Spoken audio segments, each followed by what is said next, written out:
Occasion ఏదైనా location ఎక్కడైనా తెలుగువారి వేడుక అంటే ఆలివ్ మిఠాయి ఉండాల్సిందే. నమస్తే, నేను Keshav. Welcome to Suman TV.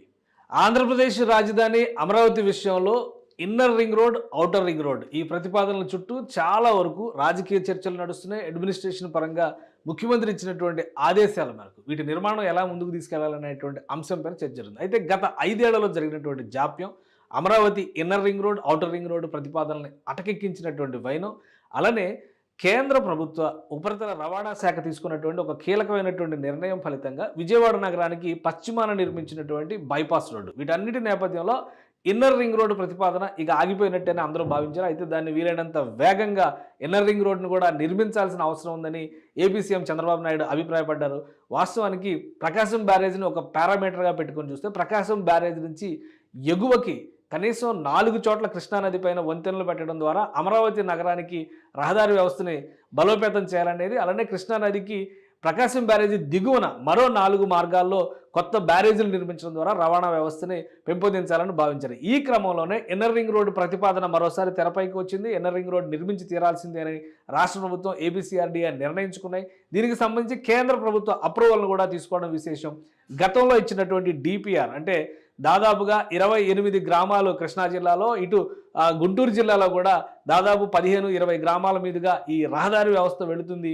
అప్పట్లో వేసినటువంటి అంచనా వ్యయం ప్రకారం 7,600 కోట్ల రూపాయలని ఖర్చు పెట్టాలని, ఖర్చు అవుతుందనేటువంటి ఆలోచన చేశారు. అయితే ఇప్పుడు సవరించినటువంటి అంచనాలను రూపొందించే పనిలో ఏపీసీఆర్డీఏ నిమగ్నమైంది.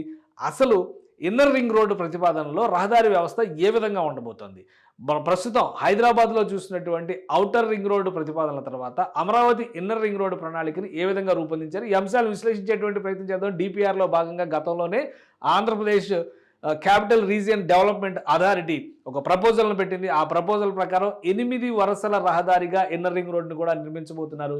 ఈ 8 వరుసల్లో ఏమేమి ఉంటాయి, ఎలాంటి ప్రాధాన్యాలు ఉంటాయి, అలానే ఇన్నర్ రింగ్ రోడ్డు గురించి చేసినటువంటి ప్రతిపాదనల్ని ఒకసారి మనం క్లారిటీ చేసుకునేటువంటి ప్రయత్నం చేద్దాం. మొత్తం అమరావతి ప్రాంతంలో అంటే సిఆర్డీఏ పరిధిలో ఉన్నటువంటి గుంటూరు జిల్లాలో 17 గ్రామాలు, ఇటు కృష్ణా జిల్లాలో ఉమ్మడి కృష్ణా జిల్లా, ఉమ్మడి గుంటూరు జిల్లా, ఎందుకంటే స్వరూపం మారింది. అప్పట్లో ఉమ్మడి కృష్ణ, ఉమ్మడి గుంటూరు మాత్రమే ఉన్నాయి కాబట్టి 24 గ్రామాలు కొండపల్లి సురక్షిత అటవీ ప్రాంతంలో నుంచి కూడా ఈ ఇన్నర్ రింగ్ రోడ్డు వెళుతుంది. దీనికి సంబంధించి కొన్ని ప్రతిపాదనల్ని సిఆర్డీఏ చేసింది గతంలో. ఆ ప్రతిపాదనలు ఏంటి ఒకసారి మనం పరిశీలించేటువంటి ప్రయత్నం చేద్దాం. మొదటి ప్రతిపాదనగా 97.5 కిలోమీటర్ల దూరంలో అంటే 75 మీటర్ల విస్తరణలో ఇన్నర్ రింగ్ రోడ్ని నిర్మించాలనేటువంటి ప్రతిపాదనని ఏపీసీఆర్డీఏ చేసింది. అయితే తర్వాత కాలంలో జరిగినటువంటి విశ్లేషణలో భాగంగా సురక్షిత అటవీ ప్రాంతం పరిధిలోకి తీసుకొస్తే ఈ డిస్టెన్స్ తగ్గేటువంటి అవకాశం ఉంటుందనేటువంటి ఆలోచనతో 96 కిలోమీటర్ల 96.16 కిలోమీటర్ల దూరంలో ఇన్నర్ రింగ్ రోడ్ని ప్రతిపాదించింది ఏపీసీఆర్డీఏ. దీనికి కూడా ఆమోదం లభించింది. సో ఈ నేపథ్యంలో అటవీ ప్రాంతంలో నుంచి వెళ్ళేటువంటి ఇన్నర్ రింగ్ రోడ్డు నిర్మాణం వల్ల ఎక్కువ ప్రయోజనాలు ఉంటాయనేటువంటి ఆలోచనతో రాష్ట్ర ప్రభుత్వం ఒక గ్రీన్ సిగ్నల్ ఇచ్చింది. అదే ప్రతిపాదనను కేంద్ర ప్రభుత్వానికి కూడా గతంలో పంపించారు. ఇప్పుడు అలైన్మెంట్ ఏ విధంగా ఉంటుంది, ఈ 96.6 కిలోమీటర్లు 75 మీటర్ల వెడల్పులో ఉండేటువంటి రాజధాని పరిధి నుంచి అంతర్వలయ రహదారి వరకు అనుసంధానించినటువంటి 27 రహదారులు, ఎందుకంటే ఈ ఇన్నర్ రింగ్ రోడ్డుకి రాజధాని లోపల నుంచి 27 రహదారుల్ని అంతర్వలయంగా వచ్చేటువంటి ఈ రహదారికి అనుసంధానిస్తారు. అనుసంధానించినప్పుడు అదొక 91 కిలోమీటర్ల నిర్మాణం జరుగుతుంది. ఈ 91 కిలోమీటర్లు ప్లస్ ఈ 96 కిలోమీటర్ల రహదారి, వీటన్నిటికి కలిపి అంచనాల్ని రూపొందించారు.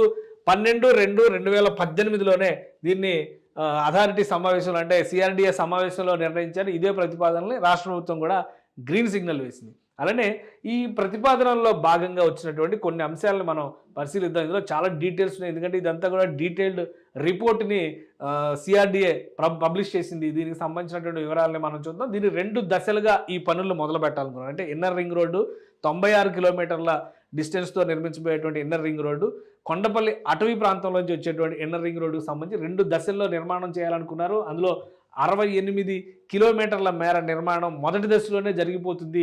దానికి అధిక భాగం నిర్మాణాలు లేని ప్రదేశాలు ఉండడం వల్ల, అంటే ఖాళీ ప్లేసెస్ ఉండడం వల్ల నిర్మాణం సులువుగా జరుగుతుంది. కాబట్టి ఫస్ట్ ఫేజ్లో ఈ 68 కిలోమీటర్ల నిర్మాణాన్ని చేయాలనుకున్నారు. దీని 28 గ్రామాల్లోంచి ఈ మొదటి ఫేజ్ వెళుతుంది.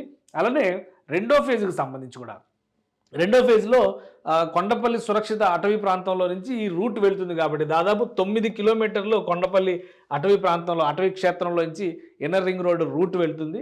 సో అలానే 8 కిలోమీటర్ల మేరకు ఒక భారీ సొరంగాన్ని ఇక్కడ నిర్మించాలనేటువంటి ప్రతిపాదనని ఇన్నర్ రింగ్ రోడ్లో భాగంగా చేశారు. అంటే అటవీ క్షేత్రానికి ఇబ్బందులు రాకుండా భూగర్భంలోంచి ఇక్కడ సొరంగాన్ని నిర్మించాల్సిన పరిస్థితి కనిపిస్తుంది. అంటే అటవీకి సంబంధించి అక్కడ కొండ ప్రాంతం కూడా చాలా పెద్ద ఎత్తున ఉంది. అందుకని ఆ కొండ ప్రాంతాలను తొలుచుకుంటూ అవసరమైన చోట కొండ గర్భంలో నుంచి ఈ రహదారిని ఏర్పాటు చేస్తారు. ఇది సొరంగం రూపంలో దీన్ని నిర్మిస్తారు. అందుకనే దీనికి సంబంధించి కేవలం 28 కిలోమీటర్లు మాత్రమే సెకండ్ ఫేజ్లో ఉంది. కానీ ఈ సొరంగాలు తవ్వేటువంటి ప్రక్రియ ఎక్కువగా ఉండడం వల్ల ఆ 28 కిలోమీటర్లని ప్రత్యేకంగా సెకండ్ ఫేజ్లో టేకప్ చేయాలనేటువంటి నిర్ణయం తీసుకున్నారు. ఇందులో అధిక భాగం కొండ భూభాగంలో ఉన్నటువంటి అటవీ ప్రాంతంలో నుంచి వెళుతుంది.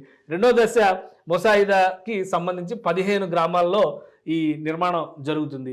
ఇది మొత్తం ఈ ఇన్నర్ రింగ్ రోడ్డుకు సంబంధించి చేసినటువంటి ప్రణాళిక. ఒకసారి మనం చూద్దాం.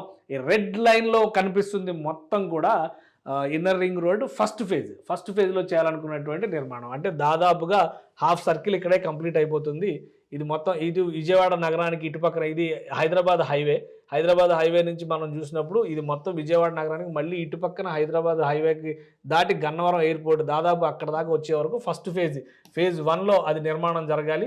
అలానే ఫేజ్ 2కి సంబంధించి ఈ నిర్మాణం ఈ గ్రీన్ లైన్ మొత్తం ఫేజ్ 2 ఇదంతా కొండపల్లి అటవీ క్షేత్రంలోంచి వెళుతుంది. ఇక్కడ కొండ భూభాగాలకి సంబంధించినటువంటి ఎక్కువ ఉన్నాయి కాబట్టి ఇదొక రెండో దశలో టేకప్ చేయాలనుకున్నారు. ఇప్పుడు కొత్త అంశాలను దృష్టిలో పెట్టుకోవడం ద్వారా అంటే రేట్లు పెరిగినటువంటి తీరుని దృష్టిలో పెట్టుకోవడం వల్ల ఈ 5 ఏళ్ల జాప్యానికి ఎంత భారం పడుతుంది అనేటువంటి అంశం పైన సిఆర్డీఏ అధికారులు కసరత్తు చేస్తున్నారు. ఎన్ని వేల కోట్ల రూపాయలు గతంలో వేసినటువంటి అంచనాల ప్రకారం అయితే ఔటర్ రింగ్ రోడ్డుకు సంబంధించి 7,600 కోట్ల రూపాయలతో నిర్మాణం చేయొచ్చు అన్నారు. కానీ ఈ 5 ఏళ్లలో ఎంత మేరకు ఈ భారం పెరుగుతుంది అనేది కూడా మనం చూడాల్సి ఉంటుంది. ఇక అసలు ఈ రింగ్ రోడ్డు నమూనా రహదారి వ్యవస్థ ఏ విధంగా ఉంటుంది, 8 వరుసల రహదారిలో ఉండేటువంటి ప్రత్యేకతలు ఏంటి, వాటిని కూడా ఒకసారి మనం ఎక్స్ప్లెయిన్ చేసేటువంటి ప్రయత్నం చేద్దాం. ఇది 8 వరుసల రహదారిలో 2 వరుసలు సర్వీస్ రోడ్లు సైకిల్కి అలానే పాదచారులకు మార్గాలతో సంబంధించి నిర్మాణం జరుగుతుంది. అంటే 6 వరుసలు పక్కాగా వెహికలర్ ట్రాఫిక్ కోసం 6 వరుసలను కేటాయిస్తారు. అందులో కూడా మెయిన్ కాజ్వే 15 మీటర్ల వెడల్పు, అలానే సెంట్రల్ మీడియన్ 5 మీటర్ల వెడల్పు, సపరేట్ డివైడర్ ఒక 5 మీటర్ల వెడల్పు. అంటే డివైడరే 5 మీటర్ల వెడల్పు ఉంటుందంటే మీరు ఏ స్థాయిలో వస్తుంది ఈ రోడ్డు మీరు గమనించవచ్చు. అంటే వెరీ నేషనల్ హైవేస్ ఏ స్థాయిలో కడుతున్నారో ఆ స్థాయిలో దీనిలో ప్లాంటేషన్స్ అన్నిటికీ కూడా బఫర్ స్ట్రిప్, సైకిల్ ట్రాక్ 2.5 మీటర్ల పాటు, అలానే పాదచారులకు నడవడానికి 2.5 మీటర్ల దారి వదలడం ఇవన్నీ కూడా ప్లాన్ చేశారు. ఒక్కసారి మనం ఈ నమూనాను చూస్తే మనకు క్లియర్గా అర్థమైంది. అంటే ఇన్నర్ రింగ్ రోడ్డుకి సంబంధించి రాష్ట్ర ప్రభుత్వం తీసుకున్నటువంటి ప్రతిపాదనలో ఇది 2 రహదారులకి సంబంధించినటువంటి నమూనా చిత్రం. ఈ చిత్రాన్ని కనుక చూస్తే క్లియర్ పిక్చర్ అర్థమవుతుంది. 5 మీటర్ల డివైడర్ అన్నారు. 5 మీటర్ల డివైడర్ అంటే ఇది 5 మీటర్ల డివైడర్ ఇక్కడ. అంటే మీరు ఒక్కసారి గమనిస్తే ఇటువైపు 4 వరుసలు అటువైపు 4 వరుసలు కనిపిస్తే ఆ 4 వరుసల లెక్క కూడా 2 వెహికల్స్ ముందుకు వెళ్ళేటువంటి ఒక సైడే వెళ్ళేటువంటివి. కానీ ఇక్కడ మళ్ళీ మధ్యలో ఒక చిన్న డివైడర్ ఇస్తారు, ఇక్కడ ఒక చిన్న డివైడర్ ఇస్తారు. సో ఇక్కడ హెవీ వెహికల్స్ అన్నిటికీ ఒక సపరేషన్ ఉంటుంది. ఇక్కడ మనం గమనిస్తే ట్రక్కులు, బస్సులు, కార్లు, అలానే ఇక్కడ కార్లు 3 వీలర్స్కి ఇచ్చి ఈ మిగతా 2 జోన్లు కూడా పాదచారులకి సంబంధించి, సైక్లింగ్కి సంబంధించి, లైట్ మోటార్ వెహికల్స్, ఇప్పుడు సైకిల్ తరహాలో మోటార్ వెహికల్స్ కూడా వచ్చినాయి కాబట్టి వాటికి సంబంధించారు. అలానే ఇటువైపు ఇది వెళ్ళే వాహనాల దారి అయితే ఇది వచ్చే వాహనాల దారి అయితే ఇది వెళ్ళే వాహనాల దారి. ఇక్కడ కూడా సేమ్ అదే రెప్లికా అవుతుంది. దీని మధ్యలోకి మనం కట్ చేసుకొని చూస్తే సేమ్ ఇదే యాజ్ ఇట్ ఈజ్గా ఇటువైపు రిఫ్లెక్ట్ అవుతున్నటువంటి పరిస్థితి ఉంటుంది. ఇది ఇన్నర్ రింగ్ రోడ్డుకు సంబంధించి అప్పట్లో చేసినటువంటి ప్రతిపాదన. అలానే ఇన్నర్ రింగ్ రోడ్డు నిర్మాణంలోనే భూగర్భంలో నుంచి డ్రైన్ల వ్యవస్థను కూడా ఏర్పాటు చేయాలని నిర్ణయించారు.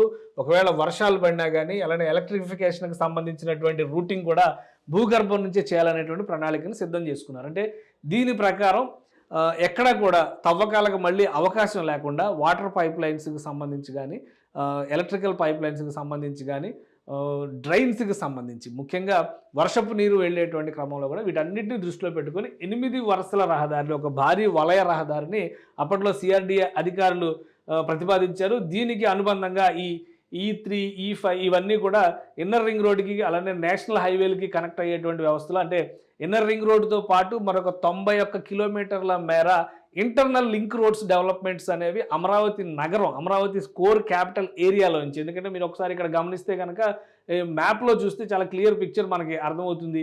సో ఈ రీజియన్ మొత్తం కూడా సీడ్ క్యాపిటల్ ఏరియా. ఇది కృష్ణా నది, ఈ మధ్యలో నుంచి కనిపిస్తున్నంత కృష్ణానది. కృష్ణానదిని విజయవాడ నగరాన్ని దృష్టిలో పెట్టుకొని వేసినటువంటి ప్రతిపాదన. ఇది కృష్ణానది. కృష్ణానది ఇక్కడ ఉంటే ఇటుపక్కనంతా విజయవాడ నగరం ఉంది. ఇక్కడ విజయవాడ నగరాన్ని మనం చూస్తున్నాం. ఇక్కడ ఈ ఏరియాని మాస్టర్ ప్లాన్లో భాగంగా అమరావతి నగరంగా డెవలప్ చేస్తున్నారు. కాబట్టి ఇక్కడ నుంచి కనిపిస్తున్నటువంటి ఈ రెడ్ బ్లూ లైన్స్ అన్నీ కూడా ఇది సీడ్ యాక్సిస్ రోడ్డు, ఇట్లా ఇవన్నీ కూడా లైన్స్. ఇవన్నీ కలిపి చూస్తే మరొక 91 కిలోమీటర్ల రహదారి వ్యవస్థని ఇంటర్నల్గా డెవలప్ చేయాలి.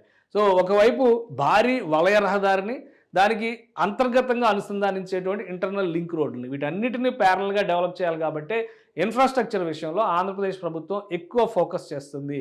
రాజధాని నిర్మాణానికి సంబంధించి ప్రభుత్వానికి సంబంధించినటువంటి భవనాల నిర్మాణం ఎంత ప్రాధాన్యం ఉందో అలానే ప్రైవేటు భవనాలు కూడా శరవేగంగా అక్కడ నిర్మాణం జరగాలంటే రహదారి వ్యవస్థ, water supply, electricity supply, drainage, వీటికి సంబంధించినటువంటి మౌలిక వసతులతో పాటు రహదారి వ్యవస్థని బలోపేతం చేయాల్సినటువంటి అవసరం ఉంది. కాబట్టి ఇంటర్నల్గా పార్కులు, గార్డెన్లు, ఓపెన్ స్పేస్ల పైన కూడా ఆంధ్రప్రదేశ్ ప్రభుత్వం ఫోకస్ పెట్టింది. ఈ ప్రక్రియలో భాగంగానే ఏపీసీఆర్డీఏ పెద్ద ఎత్తున కసరత్తు చేస్తుంది. కాబట్టి ఇప్పటికే వెస్ట్ బైపాస్ రోడ్డు విజయవాడ నగరానికి నిర్మాణం అయ్యింది.